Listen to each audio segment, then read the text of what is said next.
Perfect. Okay. Actually, I think you're done. I think you're done. Maybe you come out here. What Wanna about come out with me?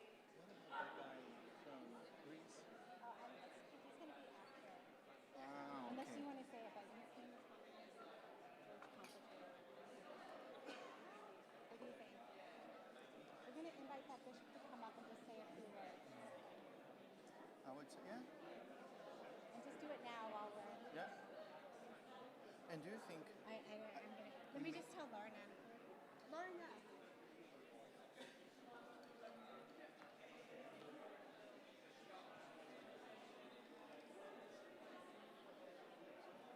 Just real quick, I just want to tell you that last minute asked if Bishop Bishop from Benin.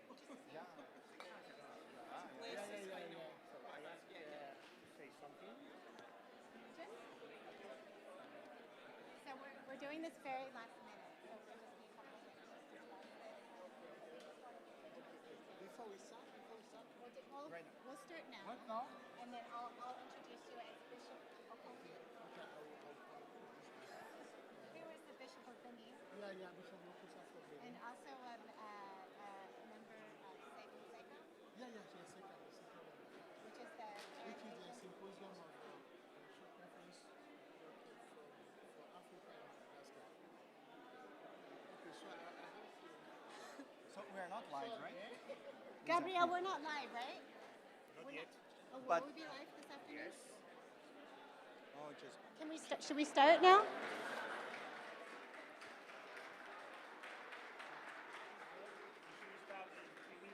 Okay. All right, if everybody wants to take a seat, we'll get started in 3 minutes. say goodbye when we left and don't come back. Will you, Sign up. Just to let you know that we are live and you need to start. what do you need?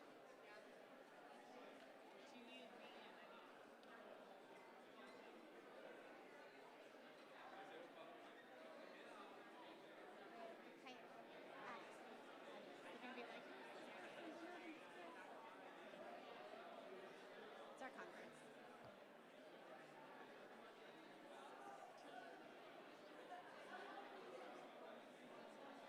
So do you want me to welcome him?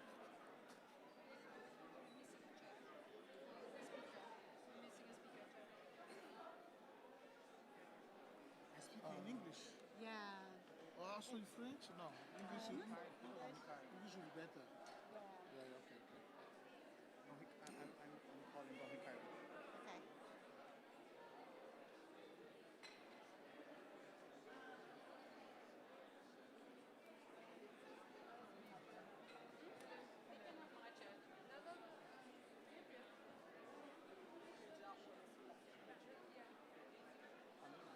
Oh.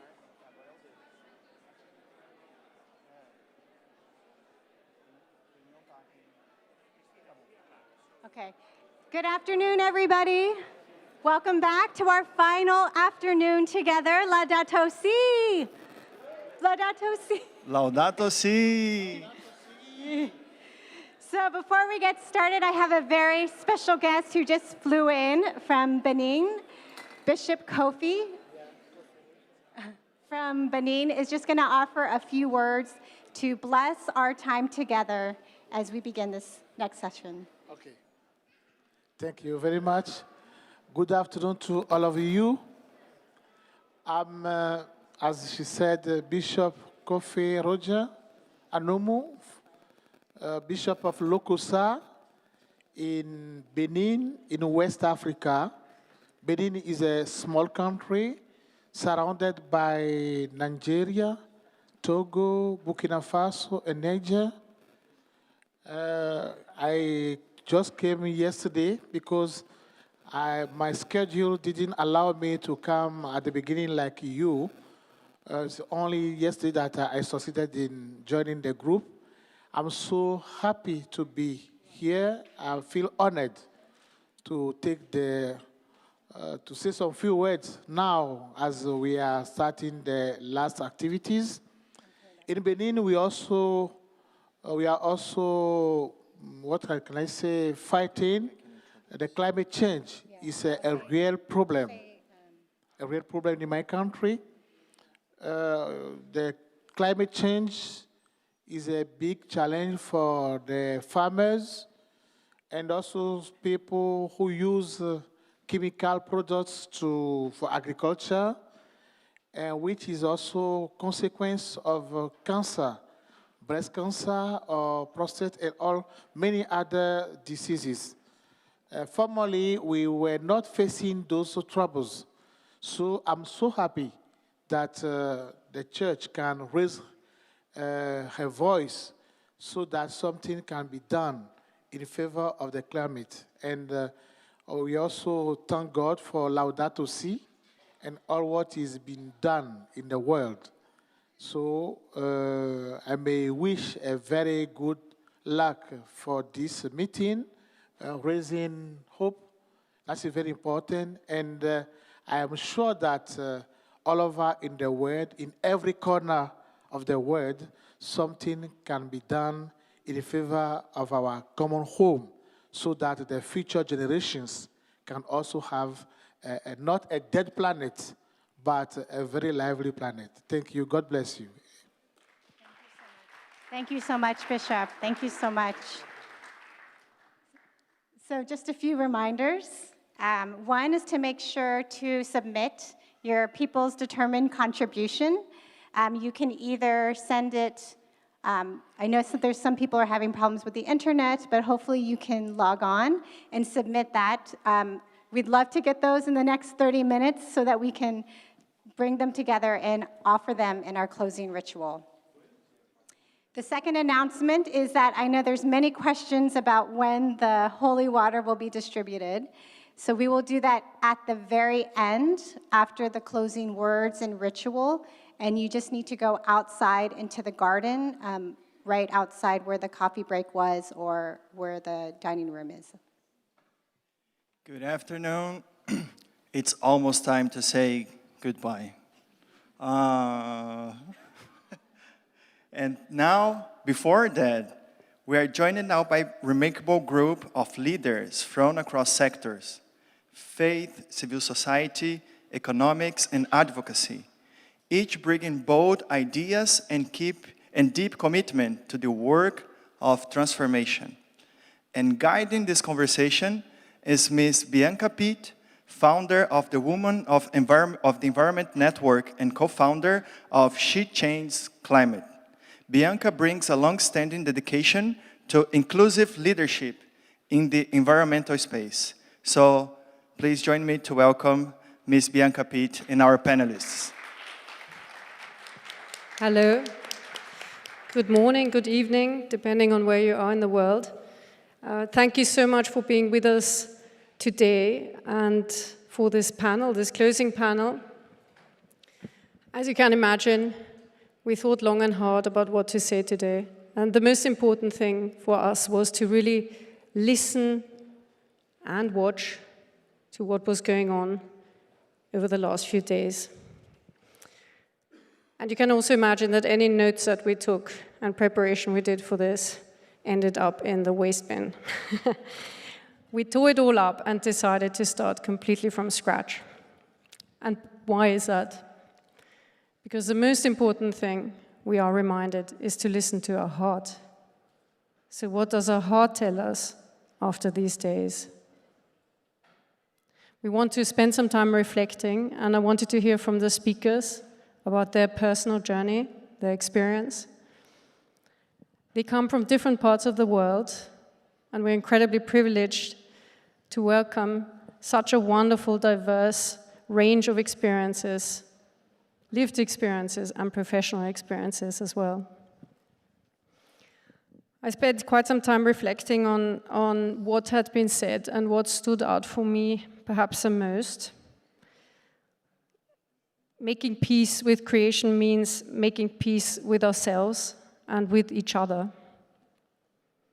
Our humanity is at stake, not just physically, but also spiritually.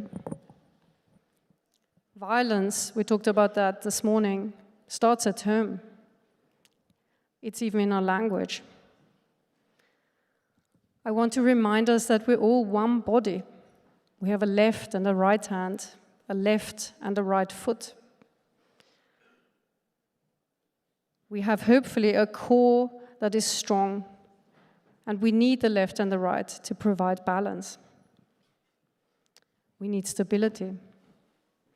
We talked about neighbors in earlier sessions, and it made me think of the relevance of the parable of Cain and Abel, two brothers, and what a terrible outcome. How can we raise ambition to establish relationships again? It requires an examination of our own conscience, and it requires us to build community again. There are many of us on the planet now. There have never been more, and yet people feel lonelier than ever before. This planet has finite resources, and so we feel threatened by scarcity. And yet we have been given in abundance. And indeed, we can create abundance, as so many show us every day. There is enough for everyone. We have many different faiths, beliefs, lived experiences, and yet share basic common needs to be heard, for connection, love, safety, and security, to name just a few of those needs. We are often emotionally dispersed and disconnected, even if we live close together, bed next to bed, room next to room, wall next to wall. We are defined, indeed framed, by religion, ethnic descent, nationality. That all makes coming together at the same table sometimes much harder. It requires a journey into ourselves, an examination of ourselves, sometimes forgiveness. As we face our challenges, we are called to an ecological conversion, not just a turnaround to see ourselves and everything else around us, but a promise of a transformation through and through, shedding some of the old skin, like the butterfly shows us so beautifully when developing throughout its life. With this in mind, I want to turn to our distinguished speakers who bring their rich experience and views from around the world to us. Welcome here today. Catherine, you are an environmental health advocate and an environmental justice fighter, I would say, very much at the forefront of where it really matters. You're also the author of 2 books that I have here, and that anyone is welcome to come and see later, called Holy Ground and Waste, looking specifically at sanitation and sewage treatment in the US, where communities are affected by industrial runoff. We will talk about particularly the environmental justice angle, I think. Bishop Ricardo Huppers, you are General Secretary of the Brazilian Bishops' Conference. You dedicate your ministry really to defending life and human dignity. And I also call you our man and hotline in Belém. We count on you there. Dietja, you are a youth climate advocate from Timor-Leste, and you set up the Laudato Si movement advocacy there. We really look forward to hearing from you, and also your advisory work with the government there, which I think is particularly important. Thank you for joining us today. Margaret, you have joined us as president of the Focolare movement, which works on unity, peace, and fraternity on a daily basis. I got to see your great listening qualities yesterday, which showed me simply how you put your work into practice, even over dinner. So thank you for that. And Luigino, who has joined us from another conference, he's very much a man on the go.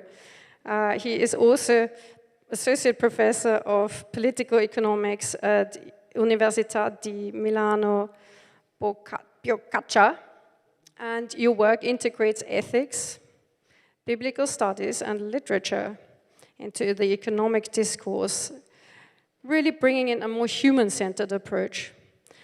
You were also instrumental in shaping the economy of Francisco, which I'm very interested in hearing about a bit later. The way we're going to run is we're going to ask the questions to each panelist, because with all your different backgrounds, you can each bring your absolutely unique story, and we'll pass on the microphone 3 times. Caroline, first to you. I wanted to hear what's your personal story. Where did you start? What was the journey? Did it require occasionally perhaps a conversion of heart? Or were there moments where you had to let your heart take the decision over your mind? Over to you. Well, first of all, it's a blessing to be here. I bring you greetings from the southern part of the United States of America. I am a country girl from Alabama. I grew up between Selma and Montgomery, Alabama, which is famous for its involvement in the civil rights movement in the United States of America. My journey has not been a straight path. I served briefly in the United States military and the Air Force. I also served as a history teacher in inner city schools in the United States. But I returned back to my native Lowndes County, Alabama, to find that a lot of people living in rural communities were living with raw sewage on the ground. And from my experience, I think that we should redefine the global South to include the marginalized areas of the United States that are especially located in the southern part of the country, because there are a lot of people there that are poor. And when we think about who's impacted by the climate changing, we see that there are a lot of poor communities that cannot adapt, but they're suffering and carrying most of the burden. And as we see it in other parts of the world, it is also true in the United States. And I'm hoping that out of this experience, that we could come together and collaborate. And when we think about solutions, that we don't leave out our poor brothers and sisters that are living in the United States of America. Thank you for that, because it's important to raise this, I think. You set up the Center for Rural Enterprise and also Environmental Justice. How did you get to connect those 2 parts of your work? Well, first of all, we did a parasite study where we collected samples, fecal samples, blood samples, water samples, and soil samples, and we found that hookworm, which is a marker for poverty, was still in the United States of America. And at that time, the media was not really interested in covering that story because everybody wants to think that most people in the United States, or at least everybody in the United States, is wealthy, and that's not true. And also, they didn't want to acknowledge that this was a problem in the U.S., and that's why I wrote the book Waste, which the subtitle is America's Dirty Secret, which is that the kinds of things that we expect to exist in countries that don't have means still exist in our country as well, and particularly in rural communities. And that's how we started the Center for Rural Enterprise and Environmental Justice, because we wanted to raise the issue of lack of sanitation. If you look at the UN Sustainable Development Goals, one of the Sustainable Development Goals is the human right to water and sanitation. And that clearly is still an issue in the U.S. And one that has been characterized by the current government as illegal diversity, equity, and inclusion. But we feel that it is the right to human dignity and how we deal with climate change. Really, I think the way we can inspire hope is by dealing with the least of these and helping people wherever they are, whether they're in the U.S., Global South, or any of the other areas around the world where people are suffering. And I think your work, thank you for that. I think your work has been, for me it was really striking yesterday when we had the conversation, is your strong belonging to where you live. Alabama, your family has lived there for so many generations. They fought in wars, you are of that land and that place. And America, you are America at the same time. And I think, we know that governments have sought your advice. You have been a government advisor. I don't know if you want to talk about what that was like. And, it is great to see, and hopefully will continue as well, that governments around the world will seek advice from people who are on the ground, from the place, to bring what is needed in the place into national policy, and then hopefully also international policy. Well, clearly, I think one of the things that we have to do is listen. We need to listen to people on the ground. And I think a lot of the failures that we've suffered as nations have been because the solutions have been from the top down instead of from the bottom up. And we need to have people co-designing what those solutions are. Yeah, thank you very much. Ricardo, and we could be able to come back to that a bit later as well, by the way. Ricardo, what brought you to where you are today? Where did you start off? Were you a priest from the early days on? Did you have a conversion of heart at some point? What was the journey that brought you here today? And indeed, actually, into the Bishops' Conference as well. We'd love to hear from you. Muito bem, vou falar em português. I will speak Portuguese.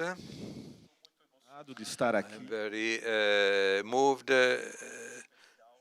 nervous about being here. This is a very special moment for us in Brazil.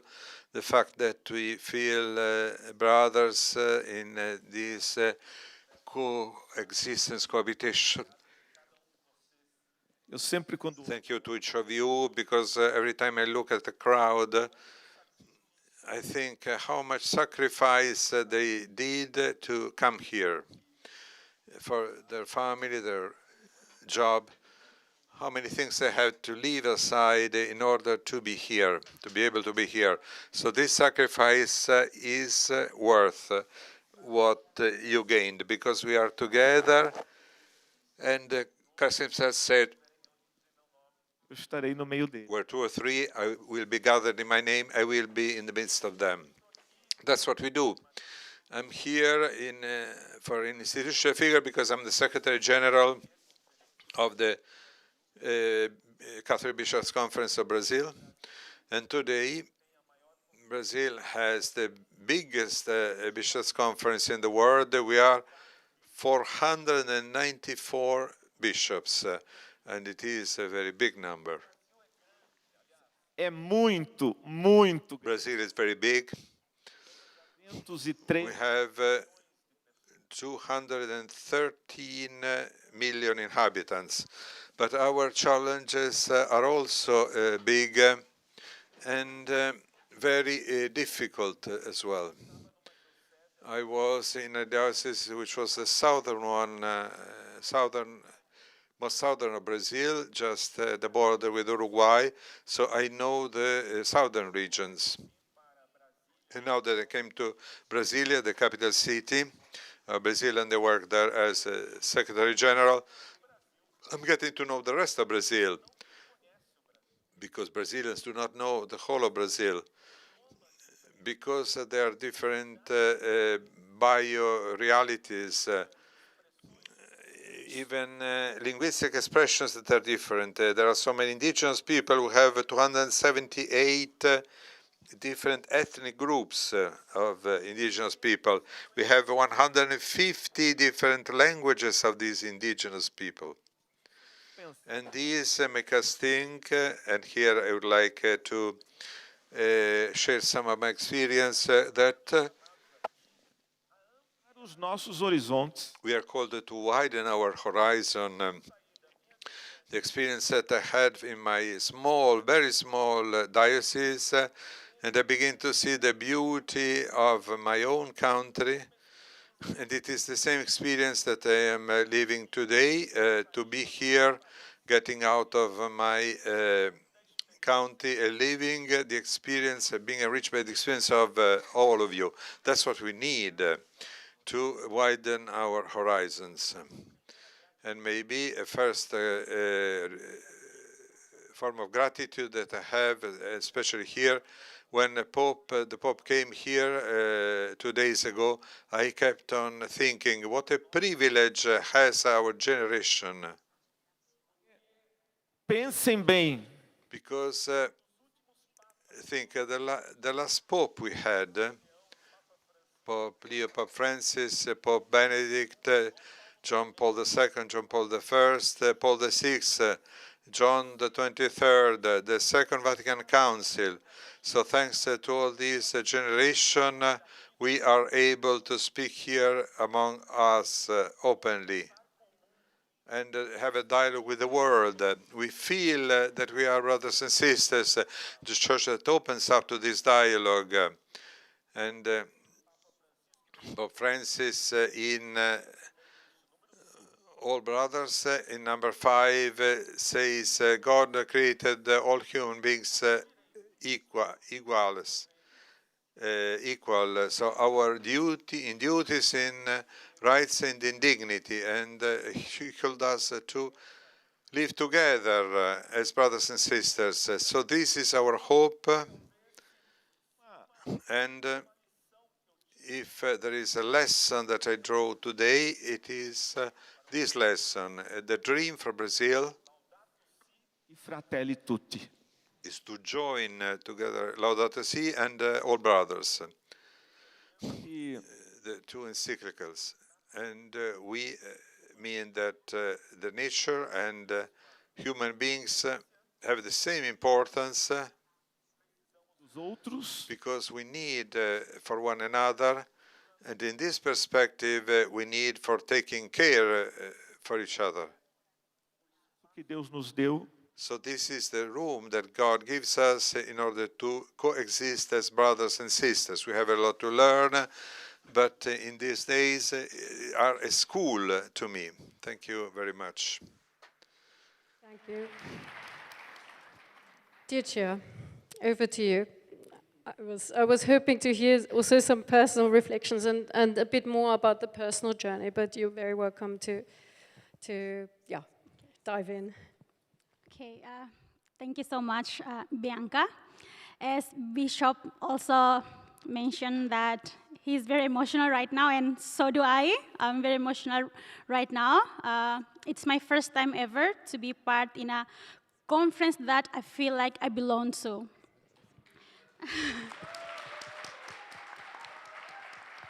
Thank you. So, from my journey, I'm an outdoor person, and I'm so glad that we were out yesterday, even though it was cold, but it was really good to be connected with the surrounding nature. So, and as a girl who grew up in rural area, I was growing up in Baucau municipality. It was outside of Dili, which is our capital city. I would always go out with my mom.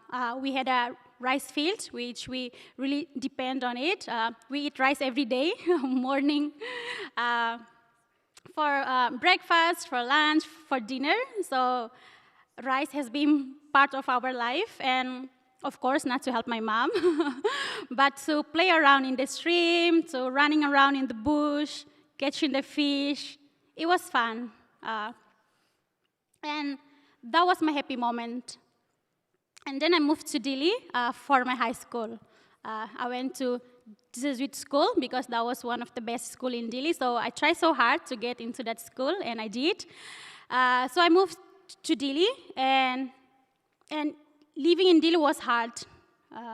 So which means that my parents had to bring rice, bring like food from the rural area, like to feed us. So that's when I realized how important rice is. I used to take it for granted. But then, well, in Timor, there's a difference between local rice and imported rice. So before that, eating local rice was a privilege. But then now, we have to rely entirely on the imported rice, especially from India, China, Thailand, Vietnam. We rely on that imported rice. And then it came to my mind that, like, why? So I started to ask my mom, because we're no longer having the local rice. So, she said that, it's because of the poor infrastructure, because of the, we have no water. So I was like, what do you mean we have no water? We used to have a lot of water. We used to have running river, but it's all vanished. So I started to question myself. That was when I studied environment. So I've been always wanted to study environment, and thank God I got the scholarship to study environment, because in Timor there was no course in environment. So while I was studying, I started to question a lot of questions, and then I asked myself why. So that motivates me even more to continue learning on environment and anything that relating to nature, really. And then I was so eager to come back home and just to do something. I feel like God has called me to do what I'm doing right now from the very beginning, because I complain a lot, but I keep doing it. So, and then I realized that, how do I start? What to do? And I would say that in Timor-Leste, the majority of us is Catholic, so it has been part of our life. Sometimes we take it for granted because it's there. But then when I was in other country, it challenged me, like, why Catholic? And it challenged me a lot. And I had to explore my own thought, discuss with a lot of people from different faiths, and even my host mother challenged me even more, because she used to be Catholic and then converted to Protestant, and she said that Protestant saved her life and her family, so we kind of like have a big argument in the house. But it's really good, because it challenged each one of us to think beyond what we believe in. And it came to a moment that she said, I didn't realize you know that. We didn't learn that at school. So she realized that she didn't know what I know to be a Catholic. So, and then, of course, when I go back home, I want to do like 2 things, like running environmental initiatives, and also like Bible study or anything related to my faith, like to keep working on my faith, but I did not have time.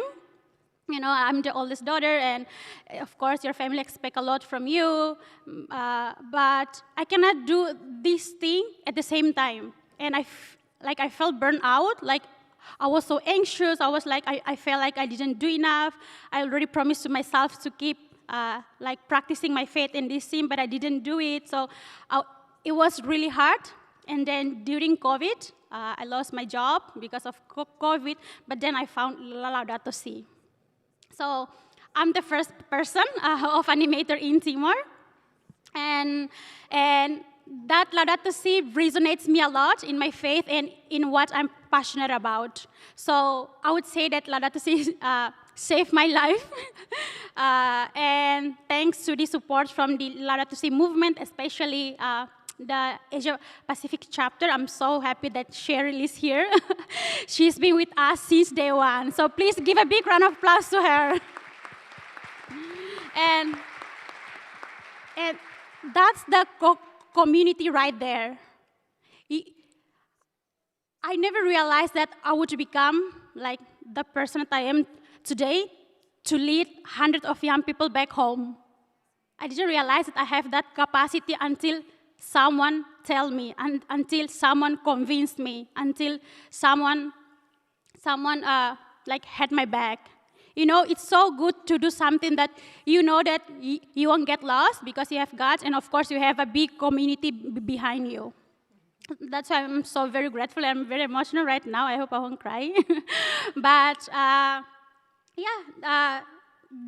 that's my story, and being here is such a privilege and honor, and I can't wait to go back home to share what I've learned here to my fellow animators. Thank you.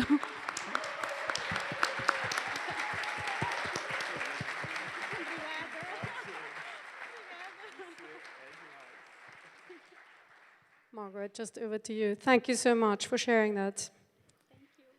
Okay, so something personal, as you asked us. So I come from the Holy Land.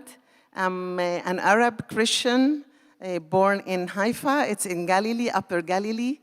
And as you know, the Holy Land, Israel and Palestine, is a country, is my homeland, which I really love both peoples, but it's a country that has been in conflict for many, many years and still now. So what was my conversion, to make it really short?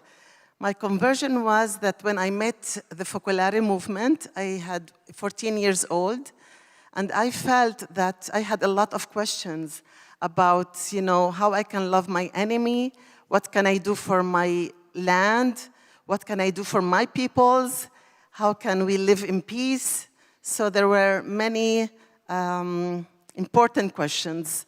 And when I met the Focolare, I understood that the main aim of the Focolare, of the spirituality of the Focolare, was to live for unity, to live for peace in the world, and to make the whole world a family. And what we really are talking about, we want to bring everybody on the table. So we wanted to, bring everybody into this family, besides their faith, besides their attitudes, besides everything. And so I was already a practical Catholic, but I felt that it's not enough to be good and to do good acts and seeds, and go to the church, but it is to live for the scriptures, and the gospel was to be a revolutionary. And that's what Jesus told us in the gospel.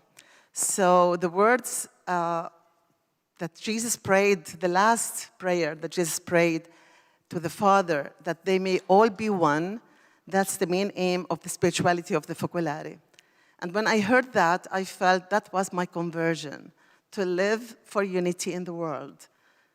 But not only in the big world, but to live it in my city, in my country. And so that's how I started, because I felt that where I lived, it was a country of division between different religions, between two peoples, and also between churches. We have many churches, many denominations, but we had no unity among them. So that was my first conversion. But also why I'm here. Why did I participate in this meeting? And we hosted and we collaborated together with Laudato Si, because I feel it's a conversion of everyday life. As Pope Leo told us, it's a conversion of our relationships, first of all with God, with the others, with nature, and with ourselves. And so that's a conversion of everyday life that I want to work on it. And that's what I think we have learned in this meeting. So that's why I'm here. Can I ask how big the Focolare movement is and how far it spans now, today? The Focolare movement is a worldwide movement, and it's in 140 countries. And it's not only, it grew up in the Catholic Church by Chiara Lubick. She's Italian, and she was born in Trent, in northern Italy. And now the movement is in the 5 continents, and it includes people, Christians from different denominations, people from different religions, and people from different affiliation and goodwill. They don't believe even in God, but they have goodwill to work for fraternity, for peace, for good values, for ecology. Thank you. What really struck me were we had a dinner yesterday to have the first round of meetings, and I think you said very, very little throughout the dinner and really listened, which is a quality, as you say, that we need to cultivate. It's an active skill. And someone mentioned that also from the floor about Pope Leo, who we were so honored to receive here today. It is his house, but he called it our home, which was incredibly generous of him. meeting a delegation of people from all around the world. And what so stood out was that although he was on stage and of course very much the center of all our attention and eliciting a very emotional response in all of us, he listened. The greatest quality I took away there was the listening quality that really stood out from that day, actually. Thank you very much, Margaret. On to you, Luigi, now. Thank you so much. Thank you, Margaret. Thank you, Lorna, for your invitation. And congratulations, really, to Laudato Si movement, because I was very happy when this movement started 10 years ago. And as we know, the most difficult thing is not to start something, but to keep living, because there are 9 reasons for stopping, only 1 reason for going ahead. We have to choose that 10th reason for going ahead, because that is very important. And congratulations for what you do all over the world. We are in touch in many ways. My personal journey, I studied economics when at the end of 80s in the 20th century, and then soon after my degree, the economy of communion in Brazil, by the way, Bishop, Brazil was launched by Chiara Lubich, and I felt a strong call to do something personally on that direction. I was an economist, I was in the movement. For me, it was very clear that between economy of communion and my own journey will be something together, something linked. And then I started to study. I did my doctorato first in Italy, and then in England, in Norwich, my PhD in economics. And what was very clear for me that is not enough for changing the world, for changing the economy, practice. Good practices are important, are co-essential, but thinking, ideas, theory is the other side of the coin. It's impossible to have an impact in economic life today without also the side of theory. And then we start also, Chiara Lubich invited very strongly to develop a theory, not just a practice of entrepreneurs. But there was something that was very important for us, that at the center of the economy of communion, that was my first, my present love, commitment, engagement. At the center there is companies, business. Why that is important? Because it's the center of capitalism. If you don't change capitalism, if you don't address companies, because the main institution of capitalism are companies. And then the intuition of Chiara Lubich is if we want to change the economy for a more just economy for the poor, for the disadvantaged people, okay, we have to change the property rights system. We have to change the profit. Then the sharing of profit, as the one book of Lorna Gold, The Economy of Sharing, the sharing of profit was the way to change in a serious way the capitalism. That, for me, is still a very important element. Without changing the core business of capitalism, our actions are not really effective. Maybe we can have good conferences, books, papers, but the institutions, because economic system is about people and is about institution. And after that, the importance of thought. There is a very beautiful sentence of Papa Paul VI, Papa Paolo, when he said, the world suffers for a lack of thought. That is something mysterious. One could think the world is suffering for a lack of resources, for a lack of generosity, for a lack of justice, yes, but also for a lack of thought. And then this metanoia, this beautiful Greek word of the New Testament, this change of nous, the change of mind, the change of thinking. That I think is the center of.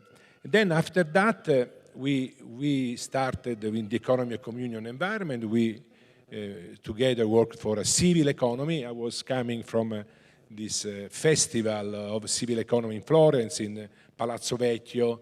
We were there for a few days, Saturday this day, the Italian movement of civil economy. Then we started prophetic economy here in 2018 in this place with children and adults together for a new economy, prophetic economy, then the economy of Francesco. But everything is about a new way of practicing and thinking about economy. Just one final word for this round. We have to change the way of teaching economics, because economic teaching is still stuck to 20th century, when the most important goods were the private commodities, food, okay, but individual food, panini, shoes, but today we are in the era of commons. If we don't put at the center of economics the common goods and the common good, I think it's very old-fashioned. An economic theory still based in 90% of theory of private commodities and just a few pages of the textbook about the tragedy of commons, about the common goods, the global common goods. I think that is thinking. Then the young people among you, I really invite you to practice a new economy, but also a new thinking, a new way of thinking. Thank you very much.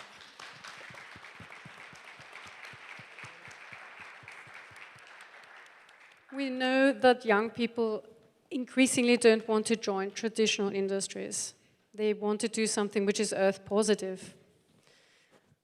I wanted to speak to you in this next round about who is actually missing from around the table. And young people are definitely one of the groups that are missing from around the table. Catherine, whose voices would you like to hear more of? Who do you feel is not really getting their fair share at the table in decision making, in influencing?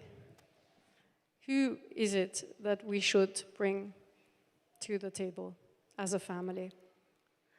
Well, I think that's a good question. I think local ingenuity is missing from the table.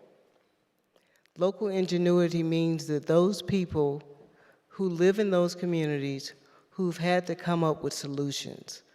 We've actually visited places around the world where we've seen where people who were not trained as engineers or builders were building houses and wiring those homes like they were trained as electricians.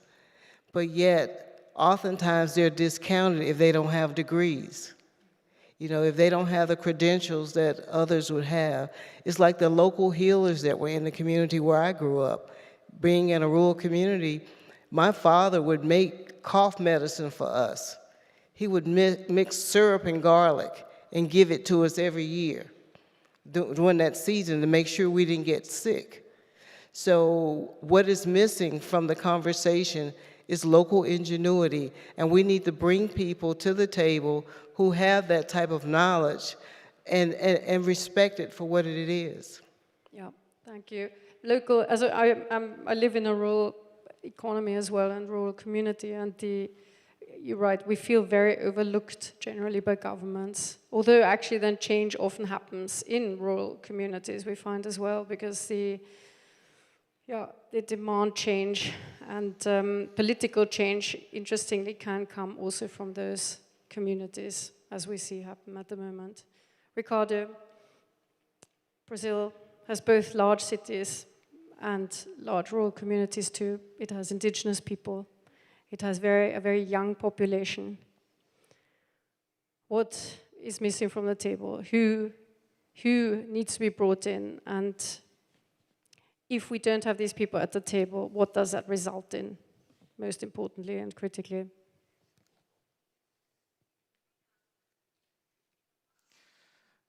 Muito bem.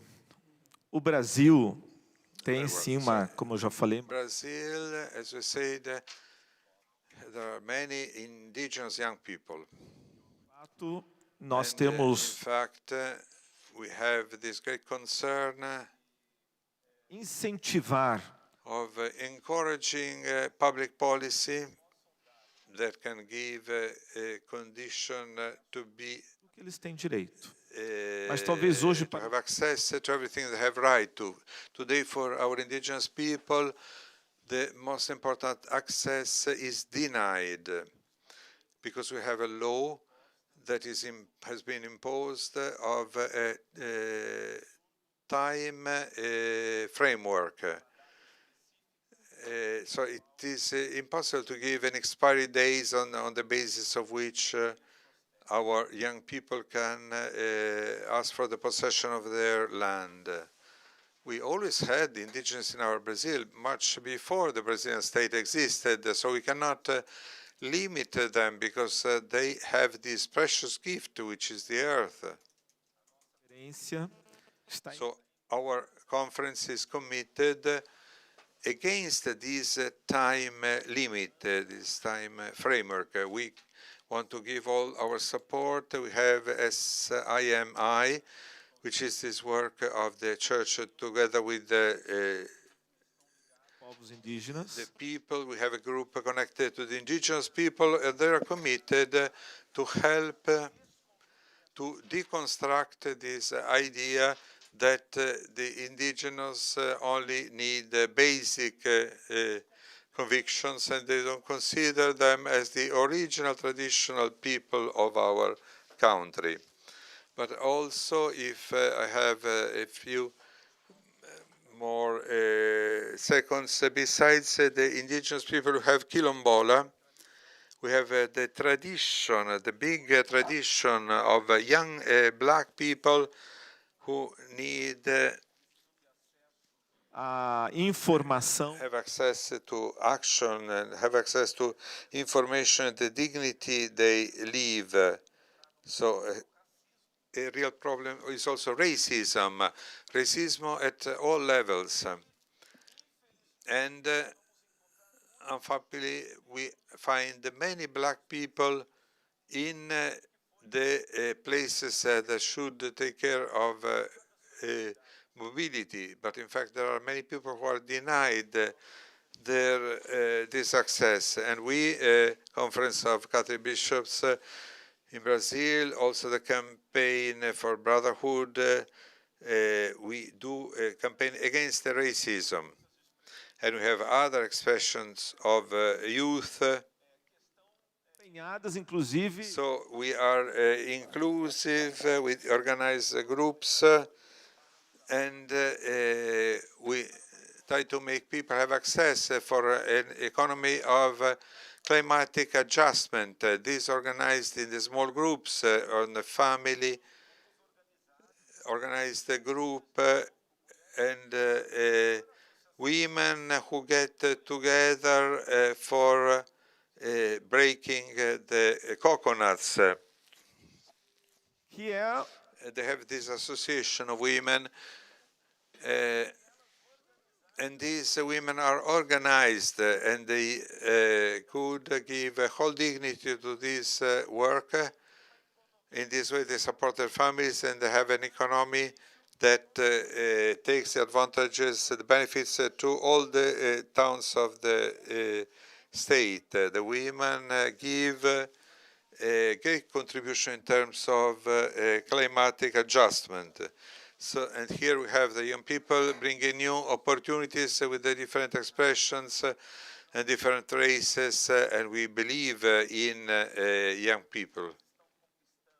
We are conquering much more than we could imagine.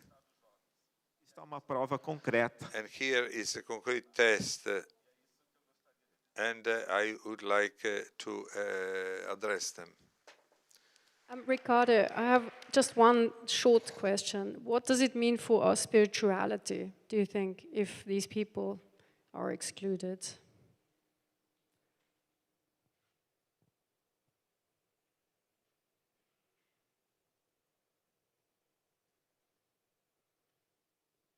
Espiritualidade. So spirituality. Muitas expressões. It is clear many expressions of spirituality. You know, youth is a great expression of spirituality, and new goods are coming about. and many different expressions of a group that meets in the parishes. We also have in COP30, we have a great expression of Brazilian youth organized for the Commission of Youth of the Catholic Bishops' Conference. So maybe the young people don't have an inconsistency between spirituality that joins love, passion, faith, and social commitment. There is no inconsistency in this. So it is very strange that many of us make the difference so between mas sem os pés no chão. Something that is rooted in the ground, and people are showing that it is possible to make this union, to make this transparency, the spirituality which is transparency, to be being what we are in front of God, and recognize what we were called to be. Disso está no lado. And the example of this is in the washing of the feet. We cannot live on our own, isolated, but a spirituality that isolates, spirituality that withdraw commitment is a fake news of faith. So beyond everything, when transparente. So this transparency with ourselves, with the world, and with God. Dear Chair, over to you. Well, yes, I think it's working. It's really good that Bishop Roberto mentioned that about the spirituality. I didn't understand Portuguese a bit, so I tried to catch what he said. I think this is what I feel right now, especially for the past 2 days. So when we're talking about the who is missing in the table, which table? Is it us here, or it's in the room, or in our own country, or in global space in general? So I think I want to talk more specifically about in this room. So I would kindly ask you to look around you. How many young people are in the room? How many representations? How many religious order? I think during our working groups, we also talk about how not all of us, but like some of us working in silo, and I think that's the problem in, I don't know, in other country, but in my country as well. And I'm surprised that here we also talk about that, and I think it's the issue that we cannot avoid. And even though we are here as a one big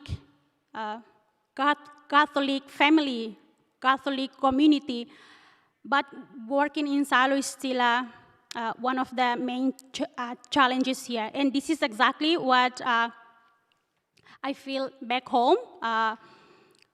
As I already mentioned earlier, that Laudato Si in Timor was established by young people. And not most, but some of the religious order back home, they even surprised that actually that Laudato Si established by young people, they thought it's actually led by sister or priest or bishop. And we're also shocked that even though we are the majority of Catholic, but and it's 10 years already since this encyclical came out, but still not many churches and dioceses in Timor talk about Laudato Si. I mean, they do mention 2 or 3 times. I can count on my fingers, but not deeply on it, not working on it. So I feel like this is what has been missing in our work, because it's only us as a young people lead each other, and I feel like we're missing of a spiritual aspect. And I was so surprised that when I was in the group, I heard some fellow here from US, from the other country, they say that they hold a mass on season of creation, hold a mass about this, about that, and I feel like we didn't have that.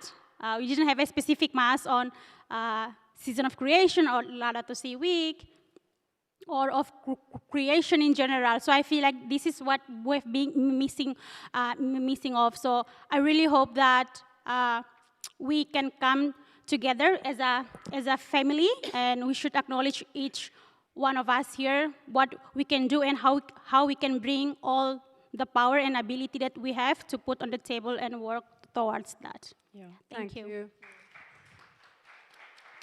So much more can happen, and our spirituality can be enriched in a way that I don't think we can even imagine at this point. Margaret, over to you, and the Lord Gino. Yes, well, I was thinking when I'm listening to everyone that 10 years have passed since Laudato Si. So listening to all of you, I think we still have a long way to go, and many things are missing. It's logical, but we are on the way, so we have to look with eyes of hope that all of us together, we can work on that, and that next time no one will be missing. But I wanted also to mention that in Laudato Si, we were reminded that we are not only facing 2 separate crises, one environmental and one social, but rather a single complex crisis that affects both the earth and humanity. So we cannot forget, what I wanted to bring out, also something that no one said. We cannot forget the wars and conflicts that are making the world bleed, from Ukraine to Gaza, from Sudan to many other countries, which devastate lives, communities, and the environment. These are visible signs that nature, especially human nature, is in revolt. So what's missing for me here is to see people coming from countries of war and conflicts and are sitting here together with us and talking about their lives and about their dignities and about their missing human dignities and about all the necessity and all the revolt that wars and conflicts make people suffer. So we will remember them today in our talks, but they are missing here today. That's right, and we need to hear their stories, right? Exactly. And very often to simply share with what they are experiencing to inform our own spirituality. Thank you very much, Margaret, for adding that. Luigino. Yes. Thank you for this important question. The missing here. The poor are missing. The animals are missing. The earth are missing. The plants are there, fortunately. But I think my word is about children, particular children. Because today, in particular in Western, in Europe, there is a new form of suffering of children. There is the suffering of growing up with a new war. Our generation haven't this suffering. We grew up with peace in Europe. And our children today are growing with the COVID disease, pandemic, with this eco-ansia, this environmental disease, this corruption of the planet, eco-angoscia, I would say. Also they are growing up often alone with their smartphone in the room. There is a new suffering of children. We had a meeting a few months ago with a group of teenagers. It was about forgiveness. And what struck me very much is that most of them, in telling their experiences about forgiveness, they forgot their parents for the separation, for the divorce. Because we underestimate the suffering of children for our freedom. Our freedom is a value, but the suffering of children is another value. They are in conflict. We overestimate our freedom as adults. I think we underestimate the suffering, the new suffering of children today. And then in the Bible, children are very important. Children are often at the beginning of vocation. David, Jeremiah, Samuel, they are all children when they started their vocation. And also Emmanuel in Isaiah is a child. And then the importance today of children, because I think in the environment, children, teenagers, they have a magistero. Think about Fridays for Future. They taught us how to start a new culture. Then today they are masters in the environment, more than adults. Then I think it's impossible to imagine a new culture, a new, really a metanoia, a change in our mind about the environment without listening to children. Because they have not just experiences, they have a magistero, they have a magistery about environment, about the ecological culture. Thank you, Luigino.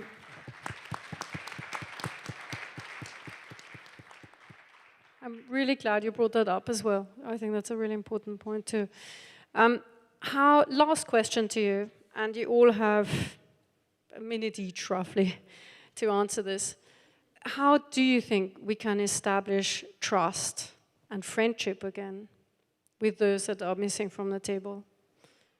And also, what role do faith institutions play in raising ambition? Because this last panel is also about ambition. What can they do to raise ambition? What does ambition look like? Catherine, you first. Well, I think that what came to mind when you asked the question is something that Dr. Martin Luther King said years ago that still applies today. And he talked about what the most segregated time was in America, and it was Sunday morning. So I think the first thing the church institutions can do is to become more welcoming and open its doors to everyone. Because we shouldn't have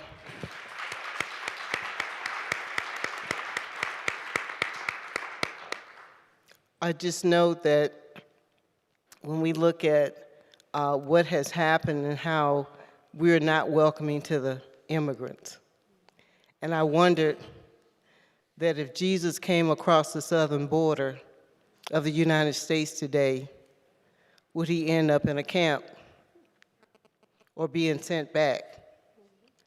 And I am learning that the issues that we're facing in America is not just only in America, that a lot of immigrants and migrants are not welcome all over the world.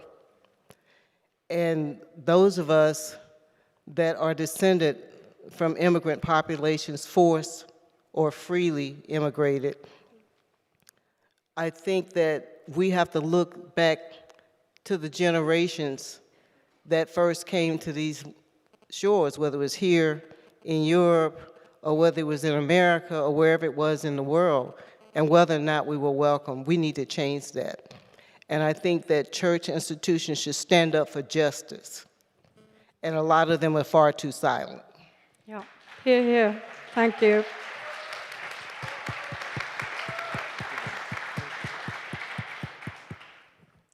Ricardo. Exemplo, Hospital São Julião, Campo Grande, Brasil. One example, the hospital in Campo Grande in Brazil. Nacionais e It's our top hospital. Well, they were awarded 2 national prizes and 1 international award, Zero Waste.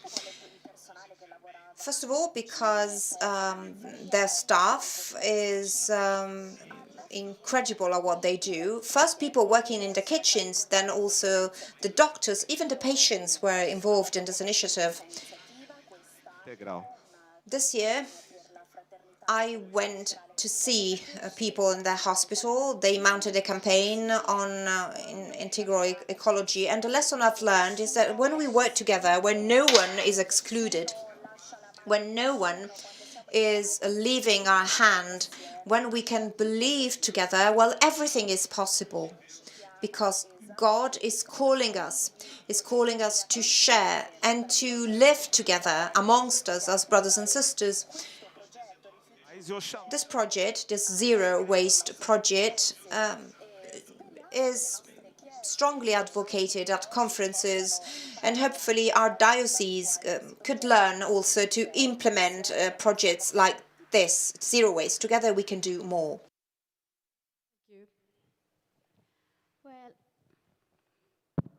Well, I think once again, I'm going to refer to Bishop talk as well about fraternidade, and I think this is very important to restore our trust and friendship. I think we should focus on connecting each other and building the community. It's easy to talk here because we all have same belief, but when we go out there, it's a big world out there. So how can we bring people from different faith, different belief into the conversation? How can we find a common ground? I think that's the most important thing. It's good. It's easy to talk than doing, of course, than do the action. And how can we bring these people together to try to understand what they believe in it, try to understand what they hold on to, either their principle or value or their community or how they brought up with.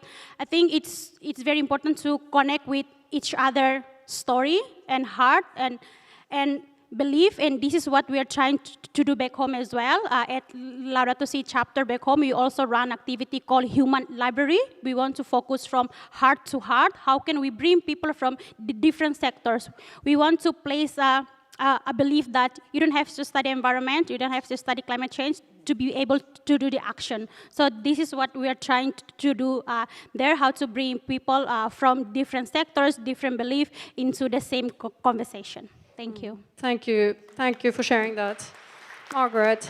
So, I think that our religious communities hold extraordinary potential to mobilize and inspire large sectors of society. And when through sincere dialogue, open dialogue, individual and institutions from different religions, traditions collaborate and commit themselves together to respond to the cries of humanity and of creation, the impact becomes far more powerful. So I think that's also an ambition to work together with other religions because we have a powerful impact. And each religion, they have a lot to do, and they have been doing a lot in concrete ways to answer to many cries of humanity today. So I am convinced, this is my ambition, I'm convinced that the only way to bring about lasting change is to embrace love as the guiding principle of our ecological action. In Laudato Si, the word love appears 70 times. A powerful indication of a path on which everyone and all of us are invited to walk. An invitation to journey from an authentic human fraternity, such as we have experienced these days in this conference, towards a cosmic fraternity. That's a big ambition. Thank you. And it's good to have big ambitions. That's how we want to finish with this conference. And Luigino. No, thank you for this honor, but thank you very much. Just a few, the answer to your question. Trust. In Latin, trust is fides. Fides in Latin meant trust, faith, a rope, corda, something this. Because the Christian faith is not just an individual vertical relationship with God. It's not enough. The Christian faith is something between. It's also trust, the others, trust the person who gives you the faith. Say, I trust you, I trust God, I trust you, I trust the community. Don't forget that in Nicea credo was we believe, and not just I believe. It's a matter of community. And then faith is also relationships. Religion is also to put together, and not just the individual. Then I think that is important today, is important community, is important to talk about community of bodies, physical meetings like that, and not just online, to touch, to embrace, to the encounters of body, and not just the encounters of minds, the encounters of in social media. And then my final word is about the issue of impact. I think religion today, people of faith, people of spirituality, has been, of course, concerned about the impact, the high impact of our activity. That is true. We talk very much about that. But I think we have to rediscover the high value of low impact activities, like care, like listening to a friend, like to spend 2 hours with a child, to spend 3 hours with a parent. That are very low impact, but a very high value. Because I think without rediscovering the value of relationships, without making a huge impact in the media, in the television, I think it's very difficult to change the world. And finally, Laudato Si, as we know, the prayer of Francesco that this year is 8,000 years. In Italian, the original language, as you know, Laudato Si, Cantico delle Creature, was one of the first Italian documents. Francesco is also one of the founders of the Italian language. Is one of the very, very first poem in Italian. Then the Laudato Si start with Altissimo, Onnipotente, Buon Signore, very highest. And the last word of the Cantico is Humilitate, humility. Altissimo, humility. I think this age, this time, is the time of humility of humanity. We are experiencing new wars, we are experiencing a failure in the environment, we are experiencing failure in relationships. Then is the time of humility. We have to start again from the humus, because humility comes from ground, from land, from humus. We have to start again from that with a new humility for a new hope together. Thank you so much, Luigino.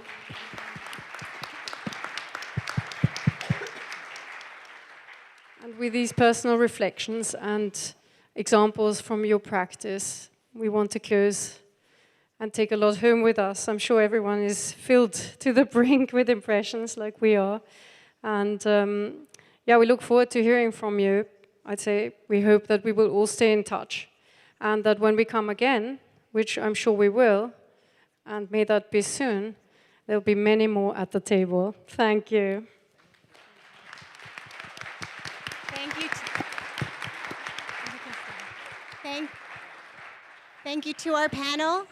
And at this moment, I would like to invite the Honorable George Papandreou, former Prime Minister of Greece, and a distinguished global leader in democracy, peace, and sustainable development, to offer a few remarks.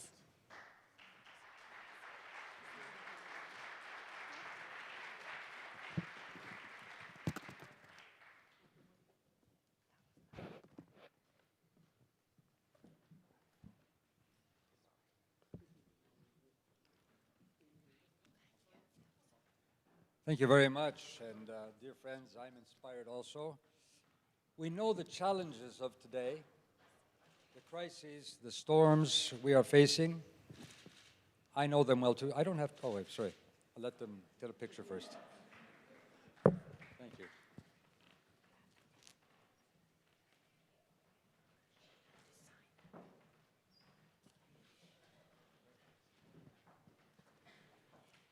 So we know the challenges, and I have faced many in my life too, leading my country. During the financial crisis, having the global markets pounding my country, a global capitalist system which also has brought many other crises. such as the concentration of wealth and with it the concentration of power, the huge inequalities we are seeing today, a precarity and many injustices, the insecurity that people feel, financial, where technology is going to take us, AI, biotechnology, wars, the pandemic, the health crisis, and of course climate. And all this heightened by an ecosystem of debate, which is not really debate, the social media, which ends up being very much more bullying and hate speech and divisive. So we are faced with choices. Choices that will decide our future, even our existence. And these, in the end, are moral choices. And we have leaders or leadership or the choices we make that are different types. One is, and I know leaders that basically will say, oh, let's get back to normal. We have a crisis, let's just go back to normal. But normal was what brought us the crisis. So this is something which does not allow us to really change, doesn't have the strength to change the established order. There's another reaction. It's retreat, hide. Close the doors, the windows, let the storm go by. Yeah, I've dealt with crises in my life, and sometimes I say, I'm just going to go off to a Greek island, play my guitar, eat my Greek salad, wine, fish. But then I know it won't stop the climate migrants from coming to our shore, or the plastics in our sea, or the forests from burning. So no, we are not an island. We can't do a Brexit from the world. Then there's another pattern of leadership and choice, looking for a savior, one who says, I have the solutions, or actually one who says, I am the solution. And once in power, that paradise he has promised doesn't work out. Then he has to blame someone. He will find the migrants. He will find the domestic enemy. He will find the other side, demonizing, creating fear, creating hatred, polarizing, dividing to keep power. And that even worse, not only incapacitates society for a real change in dealing with the real problems, but it also will lead, sooner or later, to violence. There is another way, opposite of what these types of leadership styles I mentioned. And it's one what we need, which is of cooperation around the world. And you've shown it here these days in an inspiring way. One where we see each other and every human being with respect. One where we cherish our nature, our ecosystem. One where we see the huge power, and we have almost godlike powers today as humanity. That capacity in technology, in finance, in knowledge, not to defeat the other, not to dominate each other, not to exploit and destroy our natural environment. Use that power to empower each other, to see each other, as many said in these discussions, as genuine neighbors, to revel in diversity, but also in a unity of purpose in a shared future. Finding a common meaning for the common good, and the strength to change the world for the better. In ancient Greece, Greeks, they didn't have any perfect society, but they looked at power and they said, okay, we don't want it concentrated. That's why we invented democracy, so that power would be for the people. And we have a lot of concentrated power today with our oligarchs around the world. And politics, it wasn't tweeting, it wasn't campaigning for fundraising or being elected. Politics was to imagine, to be a citizen. That's what politics means, being a citizen, a participant of a city. To imagine a different and a better world and believe that we as human beings can imagine a different world and make it happen collectively.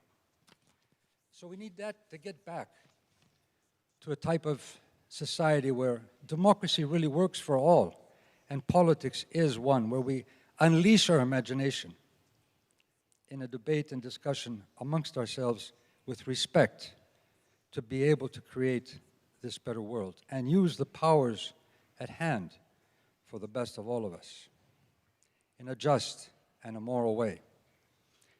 But that's why this conference is so important. We are at a center, a religious center. At its core, the question of morality, which is what we are missing. We have everything else. We can do amazing things or terrible things. That's why we need a moral compass. And that's why I want to thank Laudato Si for its gathering here. I want to thank Pope Francis for blessing a genuine piece of ice.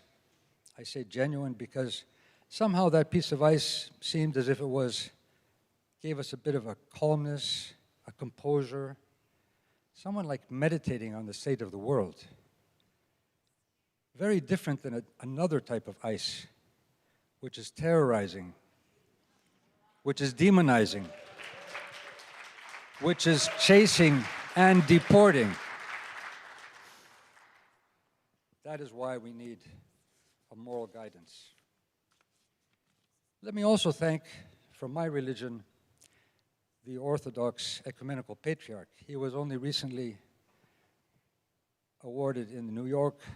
Actually, the great woman Goodall gave a speech there, I was there, as the Green Patriarch, because he has fought all his life for a green global consensus, uniting the world, working with the Vatican also, and other religions. He is the Green Patriarch. So they have been inspirations, and we have been inspired. It's an inspiration which I also would like to thank some friends, such as the great Kumi Naidu. Where are you, Kumi? For his work, incessant work, continued work, now with the Fossil Fuel Treaty. Always an inspiration. Thank Mark Chayet with his great music, who sang and played for us On and On yesterday, 2 days ago. And all the great voices we heard. But I most of all want to thank you, because you have brought, as I heard earlier, love to this room, to this place, and you have given hope. We talk about leadership. I think the leadership we need today is not to look around for the leaders. You are the leaders, each one of you. Muster the God within you. We all need to network around the world, work together, cooperate together, show that in this beautiful diversity there is a union for a change in this world. That is the strength we need. But I finally also want to thank you for one other reason. I want to thank you because you gave hope to me. I'm a politician. We politicians need hope too. You know, we are human beings, although sometimes politicians don't know that. But we are. So let me thank you for the hope you have given me also. And please, keep strong. The world needs you. Thank you very much. Thank you so much.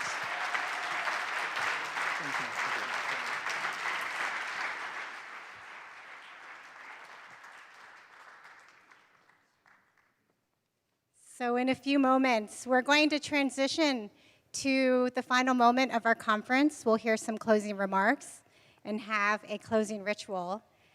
And it's hard to imagine that this is coming to a close, but in many ways we know that this is a continuation of our shared mission, which we are so devoted to. So I just want to share that I've been so grateful to have spent this time with my great co-host, Igor, and with all of you, and we'll look forward to continuing the journey with you. Thank you. And Chris, you were the best, you know. I'm his boss.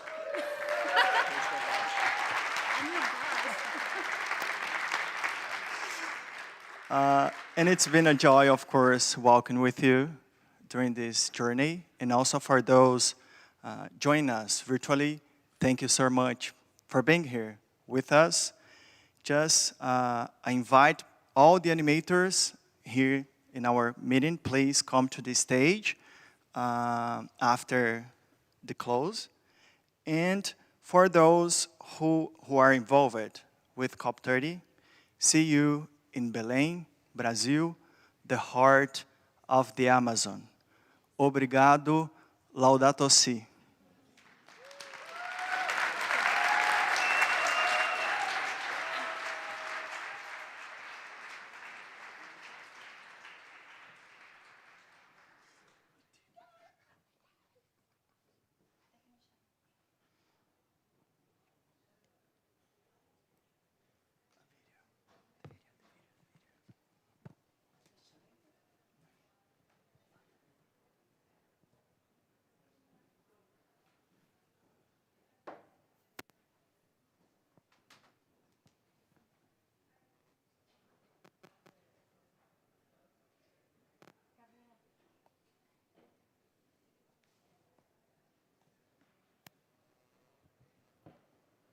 So, hello? You can hear me? Yeah? Okay. Oh, wait. Shh. Oh. So we have one final moment before we all go our separate ways. We wanted to just report back very briefly on the pledges that we have started to make. The people's determined contributions towards COP30 and beyond. And so far, there's over 120 pledges have come in, which you're going, whoa!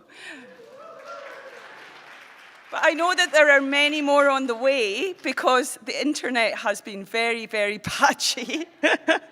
And we haven't been able to really review all of the pledges. But I think what I wanted to say is that our pledges, our commitments, have not only been made in our groups and put on the internet. The pledges have been made in the corridors over dinner. They've been made in the chapel down below. They've been made while you're sitting listening. And they will continue to make those as we're moving forward together. What's really evident from what we've seen is a number of things. The power of collaboration and the importance of alliances. These are words that have come out. The importance of universal solidarity, working across faiths with all people of goodwill. There's a commitment, there's 3 types of commitment that I've seen in the very quick review that I had 10 minutes to do. The first one is a commitment to return to the heart. On an individual level, starting with ourselves, then to develop a shared sense of spirituality, and to promote initiatives such as the Animators Programme, to promote formation of religious leaders, our priests, our preachers, and to do all this in a spirit of joy. The second set of collaborations seems to be around implementation, that we can no longer wait until others implement the environmental, ecological change. We need to get our fingernails in the soil and on the solar panels with the nuts and bolts or something like that.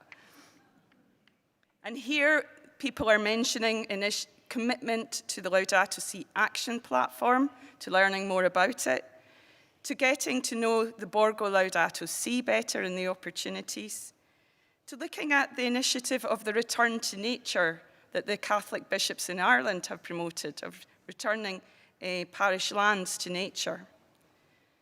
And also the important commitment of divesting from fossil fuels. And just to say that the next round of divestment commitments can be made before the 28th of October. If you don't know if your organisation has committed to divesting, please, please go and ask. And you just need to sign up to make your commitment. You don't have to have it done by the 28th of October. And the third set of commitments that's emerging is around how we raise our voice together in a powerful way. And I think that our commitment around the people's determined contributions will be a new addition to this raising our voices in Belém. We can also see in the commitments that there's great interest in the Fossil Fuel Non-Proliferation Treaty. And in fact, during this meeting, a new alliance, a multi-faith alliance for the Non-Proliferation Treaty has been born. So we have a practical mechanism.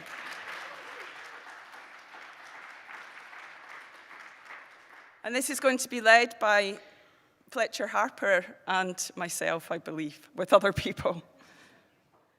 And then there's the Jubilee Debt Campaign, which is being led by Caritas Internationalis, and many people have asked to look at how they can collaborate more with Caritas around the topic of ecological debt.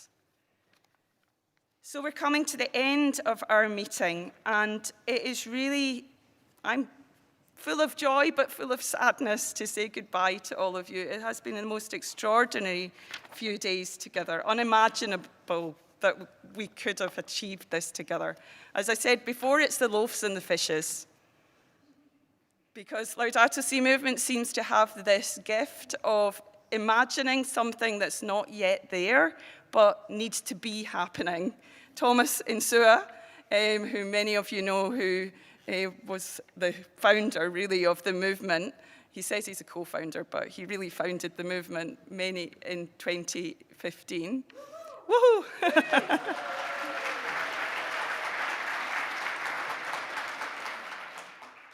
And just one thing, when I first met Thomas in June of 2015, it was a fateful lunch. I sat down beside Thomas at a lunch, and I was so struck by Thomas's vision, his commitment, his youth as a 20-something-year-old, and his belief that this was possible and that we could raise up the vision of Laudato Si in the whole church and bring it to the world. And we're immensely grateful for him and his commitment, and now he's doing other things, very much part of the movement, leading our centre in Assisi.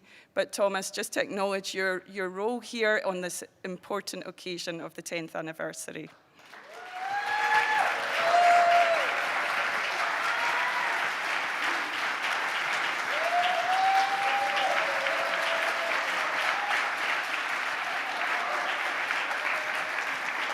And I think that it's true to say that we have lived, and this is probably the most extraordinary thing. It's very rare, if not almost impossible, to find joy in the environmental movement. We need to bring that joy to COP. Now, there's a challenge. To bring joy to COP. Because Pope Francis said to us, and we've lived it during these days, we shall sing as we go. May our struggles and concerns for this world never take away the joy of our hope. Thank you.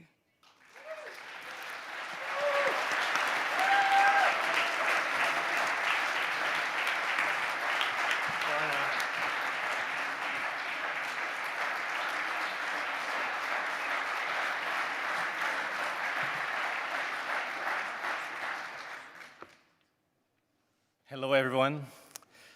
So before I offer you the closing words, I invite you to the screen so we can all enjoy I think it's a 2-minute recap video of what we have gone through, experienced together in the past 3 days.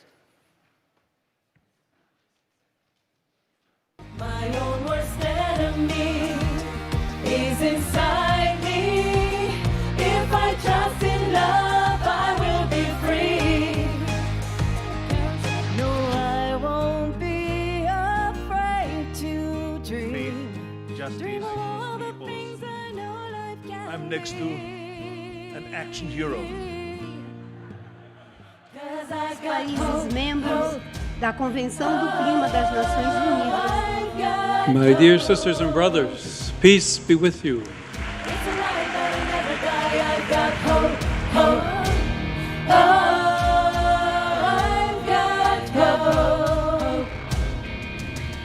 I won't give in, won't give up. I won't surrender to the darkness. I will stand Lord, my ground and bless this assembly. May the dialogue we engage in contain respect for all gathered here and the entire Earth community. May we work towards a flourishing I've got hope, hope. I've got hope, hope.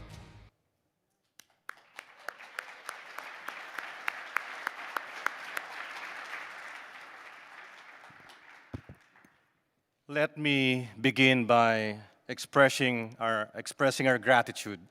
And forgive me if I miss anybody, because there's a long list of people and organizations we have to thank for making this possible. But most of all, the Focolare movement for hosting us. Margaret, where are you? Thank you so much.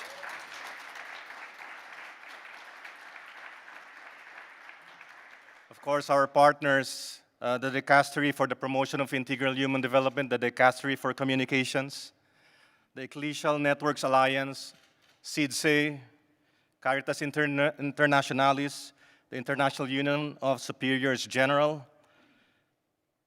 And I'd like to also acknowledge Kite Insights, who's been running around and helping us organize, Catholicos in Red, who's also been instrumental in helping us organize the conference.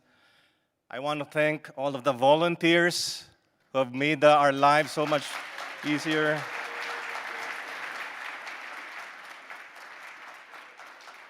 All of the workers in Centro Mariapolis and Borgo Laudato Si, let's give them a round of applause.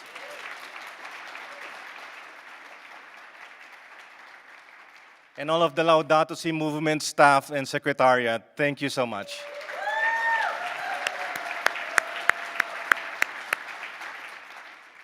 So my task is by no means to summarize what we've experienced in the last 3 days. But please allow me to offer these insights to honor all of your contributions to the wealth of dialogue that we have had. And I thought that we were going to end with a panel today,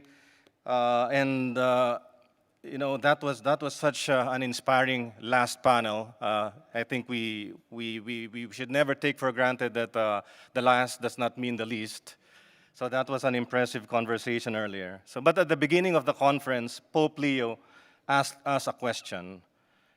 God will ask us, in fact, he was saying God is the one who will ask us, if we have cultivated and cared for the world that he created for the benefit of all and future generations, and if we have taken care of our brothers and sisters, what will be our answer? So we have all done our great part in our togetherness during the past 3 days. We have celebrated the past 10 years with gratitude as Pope Leo wanted us to. And in many ways, we have asked ourselves, what needs to be done moving forward? Lorna has just outlined a bunch of those things that need to be done and that would continue to energize all of us. Now, I like to say often that the battle will not be won or lost in the chambers and plenary halls alone, but will be won or lost in the chambers of people's hearts. Building trust, as we have heard just now, is a resounding message here. Now, dear friends, we lose a lot of sleep thinking about the challenges that the world faces when we think about the wailing cry of the earth and the desperate cry of the poor. But let us harness all of the love and inspiration and energy to reflect on the possibility that these same reasons must push us out of bed in the morning, believing in a new dawn to continue walking together. And as we walk together in solidarity, as Lorna reminded us from Pope Francis' exhortation, that we must sing as we go. And may our struggles and our concern for the planet never take away the joy of our hope. So hope. Now, when we walk out of Castel Gandolfo, we confront realities out there, COP30 among them, including the elusive political will to turn the tide on the climate and ecological crisis. And 30 years, of climate negotiations, and I've been in many of them. I am sometimes ashamed to say that I've been to 22 COPs. It's around the corner, but it has proven that we are probably acting too late, too little as an international community. We also asked at the beginning of the conference, in the face of this crisis, in the face of the pace of the international community's response, how do we dare raise hope? I trust that we have made the answers very clear as we have gathered here. And we realize that our common home is one, but the world is not. As Pope Leo asked us last Tuesday, what must be done now to ensure that caring for our common home and listening to the cry of the earth and the poor do not appear as mere passing trends, or worse, that they be seen and felt as divisive issues? Heeding what he strongly urged us to do, it is now more important than ever, and I've heard that very strongly in the last conversation just now. It is now more important than ever to return to the heart, and it is only by returning to the heart that a true ecological conversion can take place. Now, the inspiration we must draw from our togetherness in this conference is also the call for unity. We've heard a lot of that throughout the 3 days, and also as we talk about who should be in the family at the table. So Pope Leo renewed his strong appeal for unity, and this is an urgent appeal that calls on all of us to build solidarity like we have never, ever done before, and not just like our lives depended on it, but because our lives and the lives of future generations really depend on it. So breaking down silos and leaving no one behind becomes ever more important if we are to move forward. What has been very clear from our conversations is that it also means we cannot just preach to the choir and always have those seats for those missing from the table. 10 years, it might be long, it might be short, but it's enough to remind us that there is a lot of work ahead of us. We have Pope Leo on our side without no doubt. And we have each other, and together we are stronger. Now this brings us a question. Can we be a catalyst? Because things need to happen. The African proverb, but we need to go fast and we need to go far together. So much has been said the last 3 days on the opportunities and incredible possibilities before us, but I hope all of us can grasp the immense possibilities and power if we continue to work together. The Catholic constituency alone, it has been mentioned, 500 institutions from the church has divested. We have 225,000 parishes, 220,000 Catholic schools. LSM alone has 18,000 animators, and I pay homage to our animators, and 500 member organizations.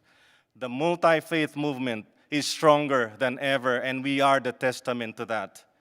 The prayers we celebrated throughout the conference is a testament to our growing strength as a global force. What we are experiencing is nothing short of a planetary awakening. So our fervent prayer that as we leave here today, we all carry in our hearts this courageous hope, not the ordinary kind of hope, but radical hope. I have a few more things to say about hope. Hope is what we see when we see young people continue to stand up and call us to a higher standard as they will inherit this earth. When nuns construct a chapel in the way of an oil pipeline, when indigenous communities defend their land and heritage, including the lungs of our earth in the Amazon, the Congo, and in Indonesia. Hope is when every Laudato Si animator gives life to integral ecology in their community. Hope is when we hear testimonies like we just heard in the last 3 days. Hope is when we raise our fists in protest, not out of anger, but out of love. Hope will be meaningful if we show what this community and the group of organizations and individuals who have gathered for the Raising Hope Conference can do to change the trajectory of the international conversation, COP30 in particular. Raising Hope means we confront the dominant narratives in the prevailing economic systems. It means the phase out of the fossil fuel apparatus and ushering the just energy transition. Raising Hope means divesting from fossil fuels and reinvesting that in sustainable energy and people-powered solutions.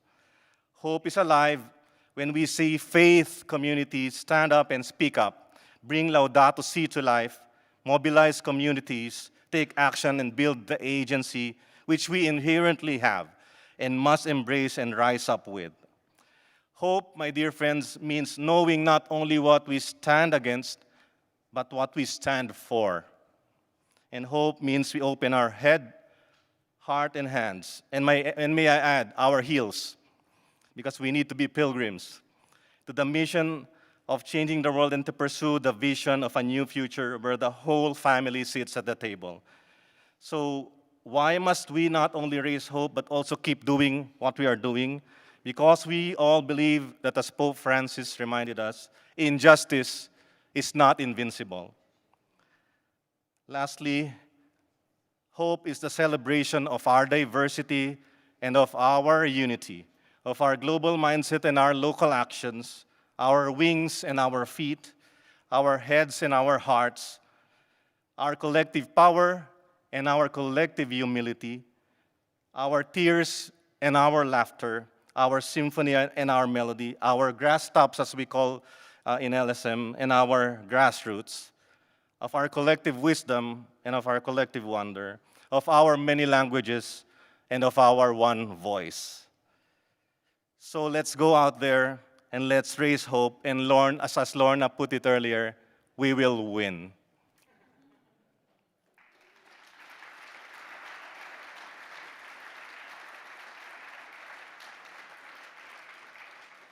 As we draw our time to a close, we now turn to a moment that invites us to pause, to look back, and to look ahead. Over the past 3 days, we have shared ideas, prayers, commitments, and community. We have listened deeply to one another, to the cries of the earth, and to the spirit that is moving among us. Now we gather one final time in this hall to reflect on what we have heard and to deeply discern the path forward.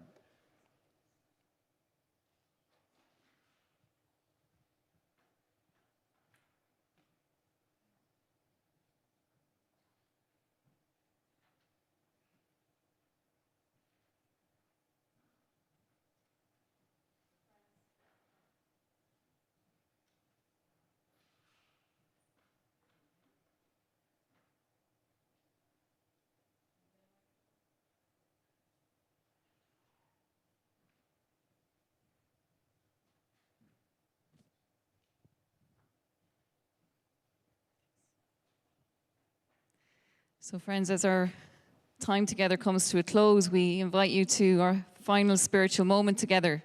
So I just invite you to come to stillness. Maybe take anything that's in your hands, leave them on the floor.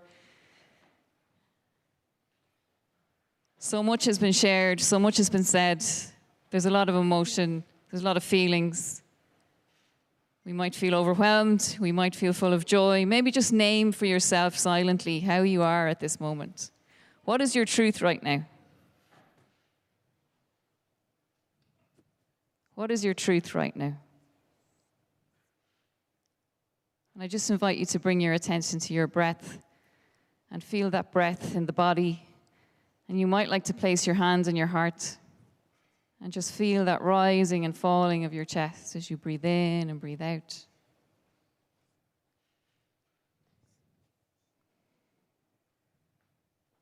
This breath connects each of us in this room.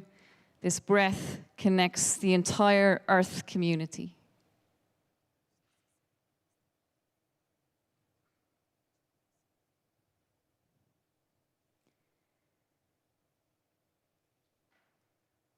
we bring forward now the candle we lit in Borgo Laudato Si yesterday evening at our interfaith gathering.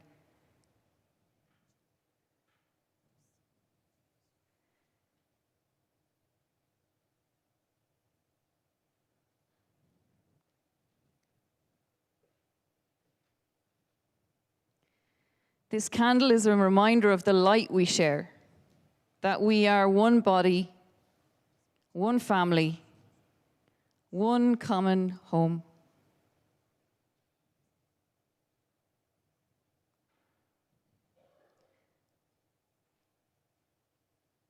And as Pope Leo and Arnold Schwarzenegger reminded us, we do this work for our common home together. In the spirit of Ubuntu, I am because you are, we do this work together.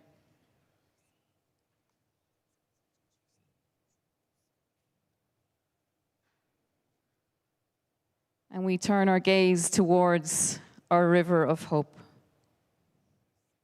And in a moment, this river of hope will be unfolded as it was unfolded on our first day together.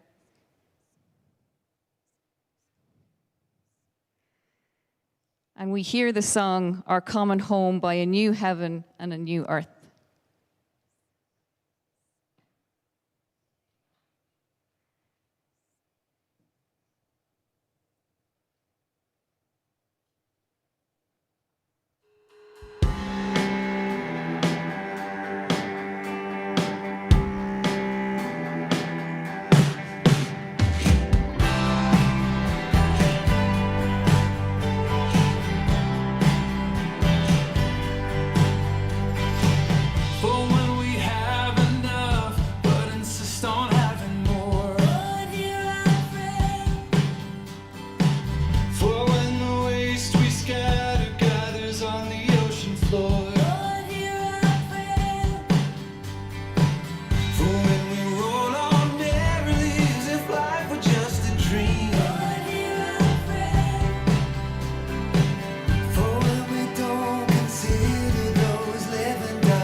Give us ears to hear.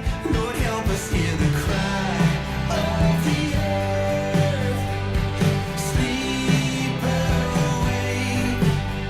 Hear the cry of the poor. Sleep awake. From the dark of the deep to the sky blue dawn. Let us rise with our hearts together. Our common home.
Wow.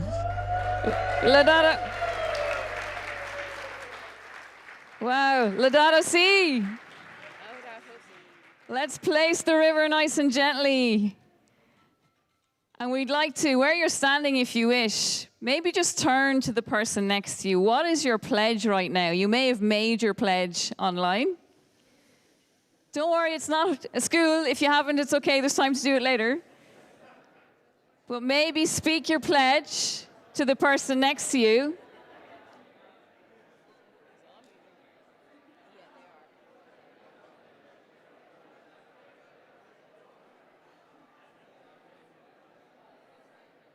And then we just invite you to stand back at your seat as we come to our conclusion.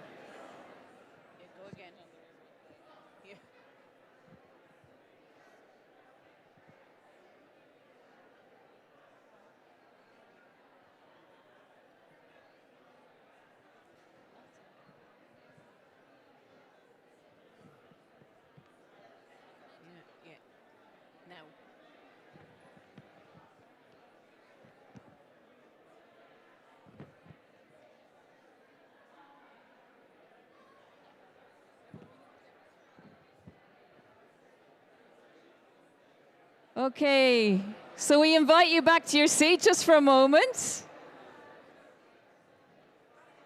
We're loving the energy in the room. Laudato Si. But we just invite you back to your seat for a moment.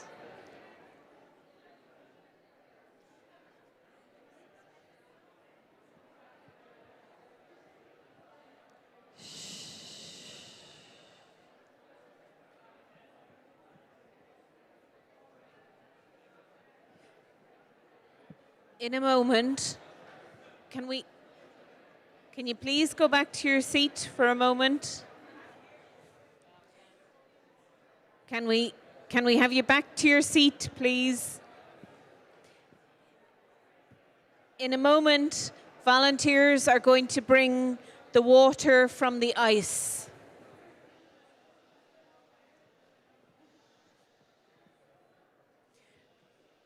So can we have you sitting down again, please, for the last little part?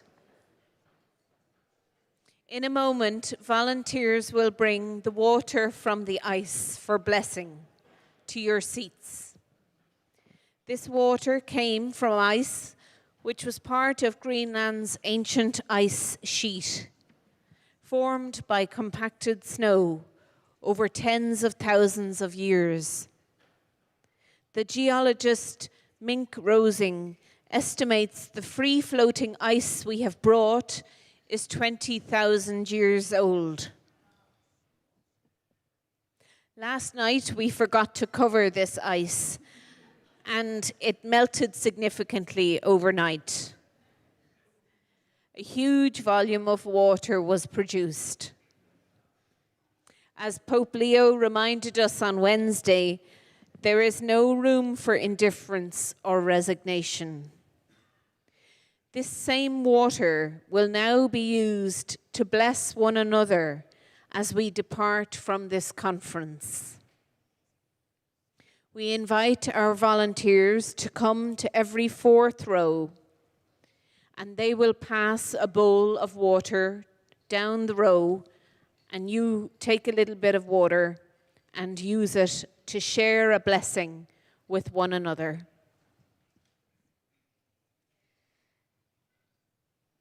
Creator of life, bless our river of hope. Bless our commitments and pledges that they may bear fruit. Send us forth from this place to keep this river flowing until every valley is lifted, every cry is heard, and all of creation is renewed and restored. Laudato Si. We go forth to keep this river of hope flowing, for we know that things can change. So we invite you to bless one another as you wish. May it be a sign of our commitments, our pledges, and our time together.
And just so people are aware, when we're finished here this evening, the water will be available in the garden where we had our coffee break, if you'd like to take some with you.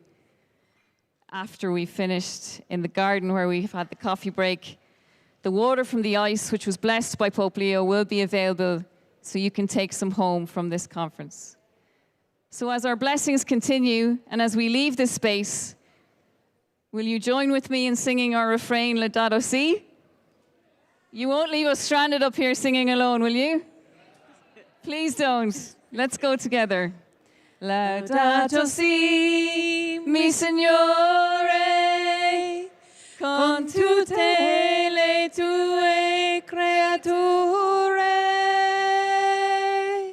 Laudato Si, mi Signore, con tutte le tue creature. Laudato Si, mi Signore, con tutte le tue creature.